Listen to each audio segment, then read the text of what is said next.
जय श्री कृष्णा एवरीवन। आज हम बात करते हैं शुक्र ग्रह की। शुक्र ग्रह जब प्रथम भाव में मेष लगन की कुंडली में होंगे तो उसका क्या फल होगा। सबसे पहले हम शुक्र ग्रह के बारे में थोड़ा सा समझ लेते हैं, उसके बाद में लग्न के बारे में समझ लेते हैं, उसके बाद में मेष लगन में फर्स्ट हाउस में शुक्र ग्रह होंगे तो उसका क्या फल होगा ये समझेंगे। शुक्र ग्रह जो है वो वैभव विलासिता का ग्रह है। ये एक रजोगुणी ग्रह है। रजोगुणी जो कि मटेरियलिस्टिक चीज़ों से रिलेटेड है। आपको अच्छा सब कुछ चाहिए, अच्छी लाइफस्टाइल चाहिए, इन सब से संबंधित है। और बात करें तो शुक्र ग्रह जो है वो वैभव से, विलासिता से, सुंदर वस्त्र से, आभूषण से संबंधित है ग्रह है, व्यापार से संबंधित ग्रह है। ये जो ग्रह है वो रूप सौंदर्य से, फर्टिलिटी से संबंधित, अ, इसके अलावा बात करें तो भोग विलास से संबंधित, सांसारिक सुख और संगीत कला से संबंधित ग्रह ये है। ये सब चीज़ें देखी जाती है इस ग्रह से। वहीं पे बात करें और तो व्यापार जो होता है उसमें लक्ष्मी, अच्छा व्यापार चलता है तो लक्ष्मी आती है। इस तरह से लक्ष्मी, धन, वैभव जैसे मैं बात करी थी। और वाहन वाहन जो घोड़े और हाथी पहले के ज़माने में हुआ करते थे, पालकी हुआ करती थी, वो सब शुक्र ग्रह से देखी जाती थी। आज भी वाहन जो है वो शनि से भी संबंधित है। जो कि व्हीकल आते हैं, इलेक्ट्रिक व्हीकल आते हैं, राहु से संबंधित है। बाकी जो वाहन होते हैं वो सब शनि ग्रह से भी संबंधित रखते हैं। लेकिन हम सुविधा देखते हैं, सुख देखते हैं कि भाई इजी वे ऑफ गोइंग है, इजी वे, आसान, जीवन को आसान बना रहा है, तो शुक्र ग्रह से संबंधित करके देखा जाता है इसको। और बात करें अगर हम शुक्र ग्रह की, तो इस तरह से ये मनोरंजक जो व्यवसाय होता है, जो एंटरटेनमेंट से रिलेटेड जो फील्ड है, वो सारी शुक्र ग्रह से संबंधित है। वो ग्लैमर, चमक दमक, वो सारी चीज़ें जो है शुक्र ग्रह से संबंधित है। जो मूवीज़ है, एंटरटेनमेंट से संबंधित कुछ भी हो तो वो शुक्र ग्रह से संबंध रखता है। और बात करें तो गड़ा हुआ धन भी शुक्र ग्रह से है, और काव्य भी शुक्र ग्रह से संबंधित है। इस तरह से संगीत, कला, ये सारी चीज़ें। और देखें फर्स्ट हाउस से हम क्या देखते हैं। फर्स्ट हाउस जो होता है वो होता है लग्न, वो होता है जातक या जातिका का पर्सनैलिटी, व्यक्तित्व।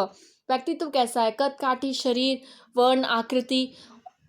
और ना सिर्फ फिजिकल, ये सारी चीज़ें फिजिकल एट्रीब्यूट्स देखी जाती है, बल्कि साइकोलॉजिकल भी देखी जाती है, यानी कि स्वभाव कैसा है, ये हम प्रथम भाव से देखते हैं। प्रथम भाव से हम ये भी देखते हैं कि जातक का समाज में क्या स्टेटस है, धन, यश, ये भी देखा जाता है कि बुद्धि, यश, मान, सम्मान। और इस तरह से देखा जाता है कि आयु कितनी है जातक की। और ये भी देखा जाता है कि मस्तिष्क संबंधित जो चीज़ें हैं वो भी फर्स्ट हाउस से देखी जाती है। अब हम बात करते हैं कि मेष लगन में फर्स्ट हाउस में शुक्र होंगे। मेष लगन की कुंडली में जब शुक्र फर्स्ट हाउस में होते हैं तो शुक्र यहाँ पर अग्नि तत्व प्रधान ग्रह की राशि में है। मंगल एक अग्नि तत्व प्रधान ग्रह है, और शुक्र एक जल तत्व ग्रह है। जल तत्व ग्रह अग्नि तत्व ग्रह की राशि में आकर बैठे हैं। मेष लगन होता है, चर लगन होता है, चेंजेस होते हैं इस लगन में, चेंजेस देखे जाते हैं, बदलाव देखे जाते हैं। इस तरह से अगर हम बात करें कि जब मेष लगन के जो स्वामी मंगल हैं वो कहाँ बैठे हैं वो भी मैटर करते हैं, लग्नेश हैं।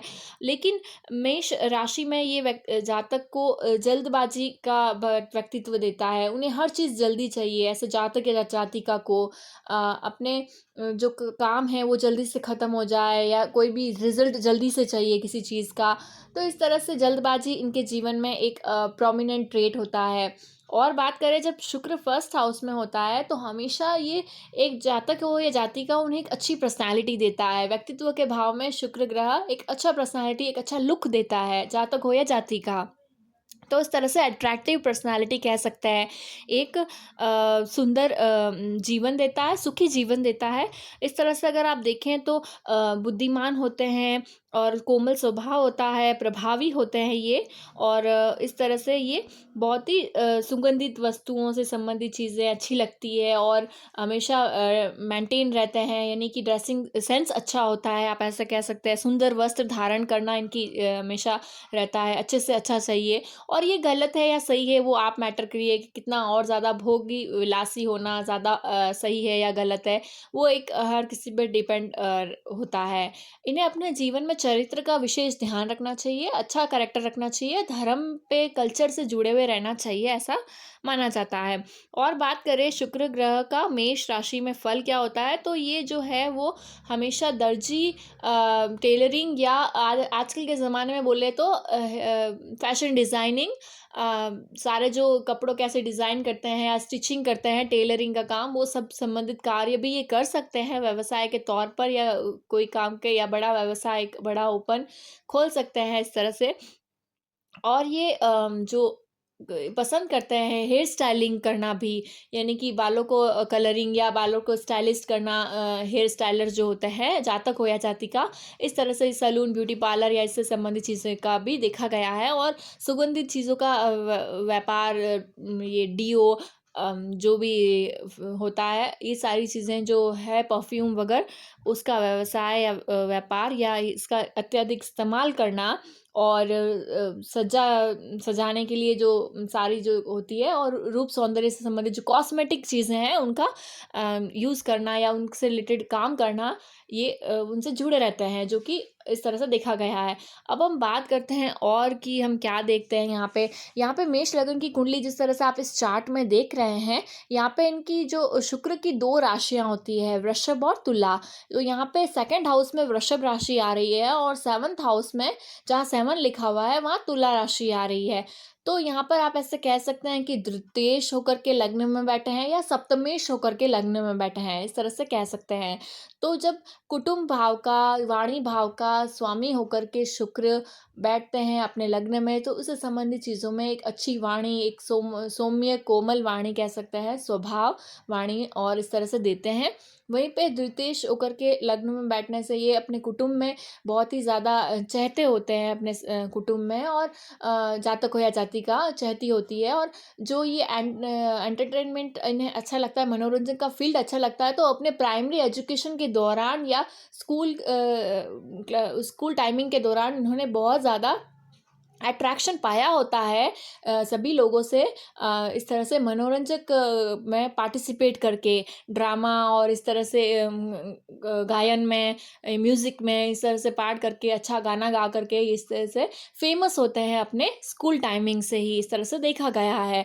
और बात करें सप्तमेश होकर के लग्न में बैठे हैं, सप्तमेश जो कि विवाह का भाव होता है, सप्तम भाव विवाह का होता है और सामंजस्य व्यापार करने का भाव होता है, तो उसके स्वामी, उसके लॉर्ड होकर के ये लग्न में बैठे हैं, तो इससे संबंधित चीज़ें में इन्हें अच्छा फल प्राप्त होता है। और बात करें तो इन्हें अपने जीवन में चरित्र का ध्यान रखना चाहिए, विशेष तौर पर रखना चाहिए, चाहे जातक हो या जातिका, जिससे ये जीवन इनका आसान रहे, अपने धर्म से, कल्चर से जुड़े रहना चाहिए। और इस तरह से ये शुभ फलदायी है सप्तमेश होकर के। यहाँ शुक्र की दृष्टि पड़ रही है 7वीं, जो कि सप्तम भाव में ही पड़ रही है। अगर यहाँ कोई ग्रह बैठे हैं तो मैटर करता है, शुक्र के साथ कंजक्शन में है कोई ग्रह तो भी मैटर करता है, और उनकी कोई दृष्टि पड़ रही है तो भी मैटर करती है। यानी कि सेकंड हाउस में, जब मैंने वृषभ राशि के बारे में बताया, तो जहाँ सेकंड हाउस में यदि कोई ग्रह बैठे हैं तो वो भी मैटर करते हैं। तो इसे फाइनल जजमेंट मत समझिएगा, थोड़ा रिजल्ट में ऊपर नीचे हो सकता है, इस तरह से आप देख सकते हैं। और अगर मैं बात करूं कि नक्षत्र में, किन नक्षत्रों में है ये ग्रह, तो आप ये किसी भी ऐप से देख सकते हैं। जब आप कोई ऐप में डिटेल्स डालते हैं और उस ऐप में जब आप ग्रहों की सीरीज़ देखते हैं, तो उन्हीं के सामने उनके नक्षत्र लिखे हुए होते हैं। तो जब आप नक्षत्र देखेंगे, तो या तो मेष राशि में जब शुक्र होंगे, तो या तो ये अश्विनी नक्षत्र में होंगे। अश्विनी नक्षत्र केतु का नक्षत्र होता है। केतु के नक्षत्र में शुक्र अच्छा फल ही प्रदान करते हैं। केतु जो ग्रह है वो जड़ से जुड़ा हुआ है, रूट से जुड़ा हुआ ग्रह है। ये मॉरल, आप अपने मॉरल वैल्यू से, अपने पूर्वजों से, अपने कल्चर से, जो प्रथाएं चलती आ रही है उनसे जुड़े रहे हैं, और हमेशा अपने आप को एक अच्छा नेचर में लाएं, अपना व्यवहार में अपने संस्कारों से जुड़े रहें, ये बहुत ही अच्छा फल देगा। और अश्विनी कुमार जो होते हैं वो आयुर्वेदिक से संबंधित हैं, उन्हीं का नक्षत्र से नाम अश्विनी नक्षत्र रखा गया है। तो आप आयुर्वेदिक में भी अच्छा कर सकते हैं, आप एक अच्छे हीलर हो सकते हैं, आप आयुर्वेदिक मेडिसिन का इस्तेमाल कर सकते हैं जीवन में बहुत ज़्यादा, या उनसे रिलेटेड फील्ड में हो सकते हैं, अगर आपका शुक्र अश्विनी नक्षत्र में है। आप इंटरेस्ट रखते हैं ऑकल्ट में, आप आध्यात्मिकता, स्पिरिचुअलिटी की तरफ इंटरेस्ट रखते हैं तो बहुत ही शुभ होता है। ये केतु के नक्षत्र जो अश्विनी नक्षत्र है इसमें शुक्र अच्छा फल देंगे। अब हम बात करते हैं कि भरणी नक्षत्र में शुक्र का क्या फल होगा। भरणी नक्षत्र जो होता है वो शुक्र का खुद का नक्षत्र है, तो शुक्र अपने ही नक्षत्र में है। ये यहाँ पे बहुत ही शुभ फल प्रदान करेंगे। ये आर्ट और ब्यूटी से संबंधित जो चीज़ें हैं उसमें बहुत ज़्यादा इंटरेस्ट होना, कला में बहुत ज़्यादा इंटरेस्टेड होना, मनोरंजक जो चीज़ें हैं उसमें बहुत इंटरेस्ट रहना जातक का, ऐसा जातक या जातिका का रहता है। फेमिनिज्म की तरफ रहना, ये भी झुकाव देखा गया है। वहीं पे बात करें और तो डिज़ाइनिंग जो काम है सारे उसमें बहुत ज़्यादा जिस तरह मैंने पहले भी बताया उसमें बहुत ज़्यादा इंटरेस्ट रहता है या बहुत चाव से ये करते हैं। और इस तरह से मैं बात करूँ अगर कृत्तिका नक्षत्र की, तो कृत्तिका नक्षत्र जो सूर्य का नक्षत्र होता है, यहाँ का प्रथम चरण ही आता है कृत्तिका नक्षत्र मेष राशि के अंतर्गत आता है। सूर्य के कृत्तिका नक्षत्र में शुक्र हमेशा ही अच्छा फल प्रदान करता है। यहाँ पर जातक आत्मसम्मान के लिए हमेशा रहता है ललायत, क्योंकि लग्न में शुक्र है तो अपने उनको सम्मान मिले इस तरह से हमेशा रहता है। इस तरह से ये जातक को हमेशा करेज देता है, एक साहस देता है। कभी कभार खराब सूर्य होने पर क्रुएलिटी भी दे देता है। ज़्यादा करेज में आकर ये क्रुएलिटी करते हैं या इसे अपने डिग्निटी को लेकर के, अपने मान सम्मान को लेकर के बहुत ज़्यादा पॉजिटिव होते हैं। हमेशा लोग हमारी तारीफ करें ऐसा मानते हैं और हमेशा मान सम्मान के लिए ललायत रहते हैं। समाज में लोग हमें जाने, इनका ऐसा मान सम्मान मिले, ये बहुत ज़्यादा इनमें रहता है। तो इस तरह से हमने जाना शुक्र ग्रह का मेष लग्न में क्या फल होता है। अगर आपने इसे रिलेट किया है तो लाइक शेयर सब्सक्राइब करिएगा।